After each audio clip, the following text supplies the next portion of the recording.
Dear viewers, welcome to Blueprint Media. All of you know who Jack the Ripper is.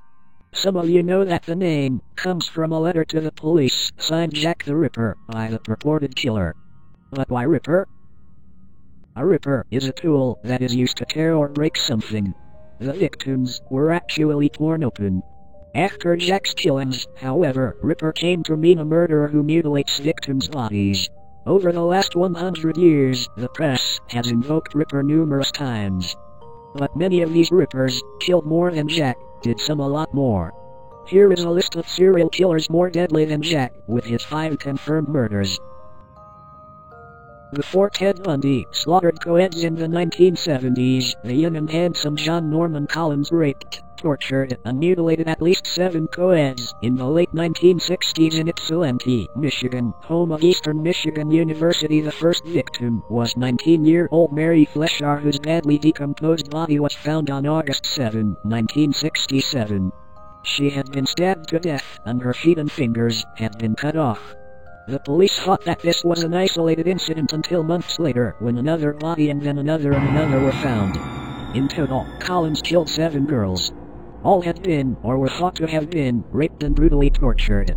None had been murdered where their bodies were found, a fact that made it hard for the police to gather evidence other than that found on the women. Most had been wearing dangling earrings, were menstruating, and had tree branches inserted into their vaginas. By July 1969, the public was panicked and demanding results from local and state authorities. Not only did the police bring in a psychic, they used a mannequin from J.C. Penney in an attempt to trap the killer. The police thought that he would return several times to the bodies he had dumped. When his last victim, Karen Sue Weinman, was discovered in a wooded area, the police did not release the information. Instead, they replaced her body with a mannequin and staked out the area, waiting for someone to approach. Finally, around midnight on July 26, a young man approached the ravine in a pouring rain. But when he discovered the deception, he ran and the detectives lost him. Ultimately, it was Collins' state trooper uncle, with whom Collins had been staying, who broke the case. When the uncle returned from an out-of-town trip, he found blood in his basement and told the detectives. Later, it was determined to be Weinman's. Ultimately, Collins was convicted of her murder and received a sentence of life without parole, which he is still serving. In August 1990, a killer was terrorizing Gainesville, Florida, home of the University of Florida. In a matter of days, Daniel Harold Rowan raped and murdered 5 students. Panicked parents pulled their children out of school by the thousands. Students huddled together in each other's apartments, with all the lights on. Gun sales went up along with sales of padlocks and mace. It started with 2 college roommates, Sonia Larson, 18, and Christina Powell, 17. On August 24, Rowan broke into their apartment where they were sleeping. He stabbed Larson to death first. Then he found Powell, raped her, and stabbed her multiple times. Afterward, he posed both bodies in sexually provocative positions. The next night, Rowan ambushed Krista Hoyt, 18, in her apartment. He raped her, cut off her head, and posed it on a shelf facing the body. Then he sliced off her nipples and slit her body open. 2 days later, he stabbed to death Manny Tabota, a burly 23-year-old man, after a struggle in the man's apartment. The fight awoke Tabota's roommate, Tracy Pauls, 23, who barricaded herself in her bedroom. When Rowan burst into her room, covered in blood and carrying a large knife, she said, "You're the one, aren't you?" He said, "Yeah, I'm the one." He then stripped, bound, raped, and stabbed her. Rowan left Gainesville soon after and was later arrested for other charges. Finally, in early 1993, while in jail, he confessed to the Gainesville murders. Later charges would be brought against him for the 1989 murders of a family of 3 in Shreveport, Louisiana, Rowan's hometown. He was executed for the Florida slayings on October 25, 2006. The Gainesville Ripper story served as inspiration for the Wes Craven directed 1996 slasher film Scream. The crimes of Joseph Becker have surpassed in number and atrocity those of the Watecapel murderer known as Jack the Ripper, wrote the New York Times on December 31, 1898. The newspaper was reporting the guillotining of the French Ripper following his conviction for murder. The French Ripper's crimes had been widely reported on both sides of the Atlantic. The trial had been a media circus. Crowds outside the courtroom had shouted, "Death to Vacher," while inside, journalists swarmed to report Vacher's antics. He had admitted to murdering, raping, disembowling, and slash or sodomizing 5 shepherd boys, 5 shepherd girls, and 1 woman. He was dubbed the killer of little shepherds by the French press. Authorities believed that the actual number of victims might have been as high as 27. Vacher claimed insanity as a defense, and he certainly looked the part. Due to an unsuccessful suicide attempt years earlier, Vacher's face was paralyzed and scarred on one side. His ear oozed pus. Ultimately, his insanity defense was rejected and he was sentenced to death. On August 26, 2016, Chinese authorities arrested Gao Chengyan, 52, an unassuming grocer, and charged him with the murders of 11 women and girls. They had been searching for him for decades.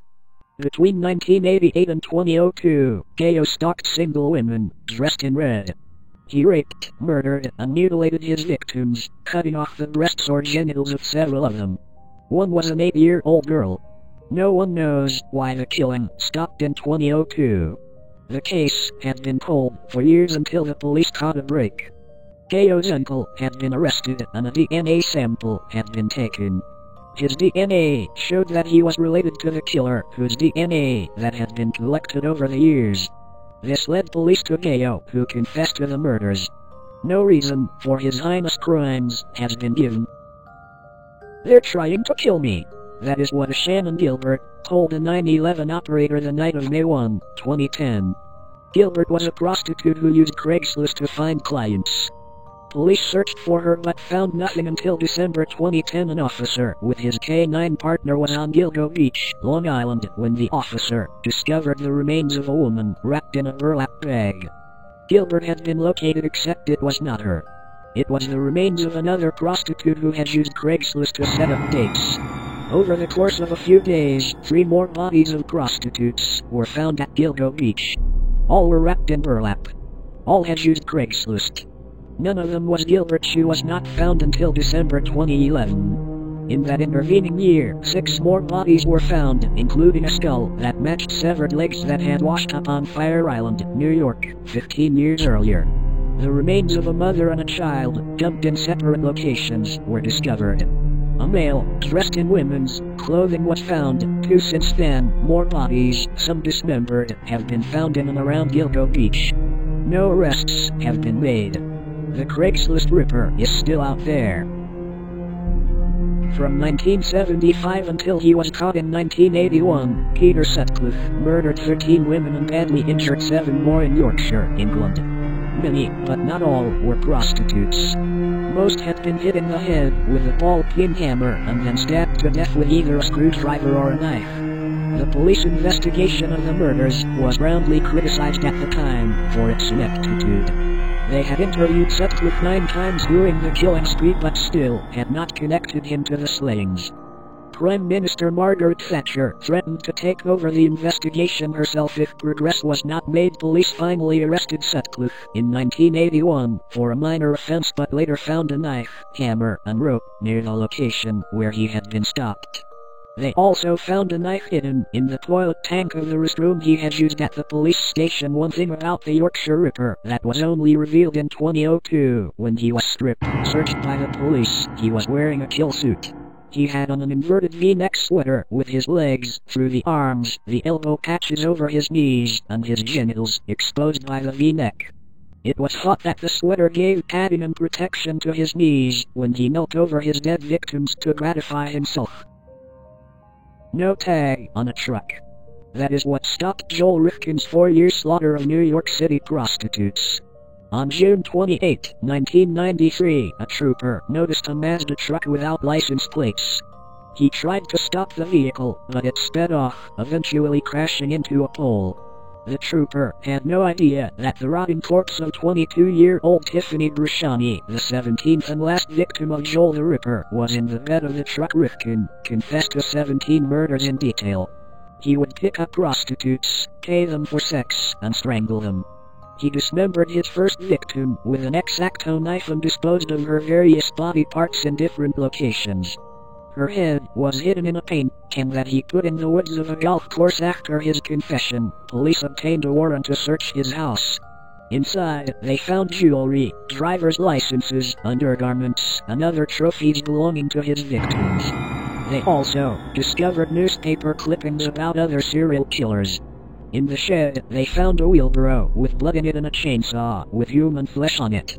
Rifkin was convicted for murder and sentenced to 203 years in prison. He is eligible for parole in 2197. Even after he was arrested, Joel the Ripper caused the death of one more person. The woman found dead in the bed of his truck was the girlfriend of frontman Dave Insurgent Rubenstein of the seminal hardcore punk band Reagan Youth. She had turned tricks to support their heroin addictions. Rubenstein last saw his girlfriend the night she got into Rifkin's car. Days after her body was discovered, Rubenstein committed suicide. From 1988 to 1993, Sergei Ryukovsky killed 19 people. The attacks were vicious. He strangled or stabbed his victims, had sex with their corpses, and mutilated their bodies, mostly focusing his knife on their genital areas. He was called the hippopotamus because of his huge size, nearly 198 centimeters, 6'6", tall, thick-necked, and weighing over 127 kilograms, 280 pounds. Ryukovsky claimed to have been compelled to rid the world of homosexuals and prostitutes. However, most of his victims were neither, with many being elderly women. During his trial, he tried to present himself as a victim of both childhood trauma and the failings of the Soviet education system. The jury, however, did not buy it and convicted him of murder in 1995. Upon being given a death sentence by firing squad, Ryukovsky said, "I'll be back." His sentence was later commuted to life imprisonment. He died in 2005 of tuberculosis. From 1911 to 1915, at least 20 young black or mixed-race women were found with their throats slashed. One had been disemboweled and nearly decapitated. She also had her heart cut out.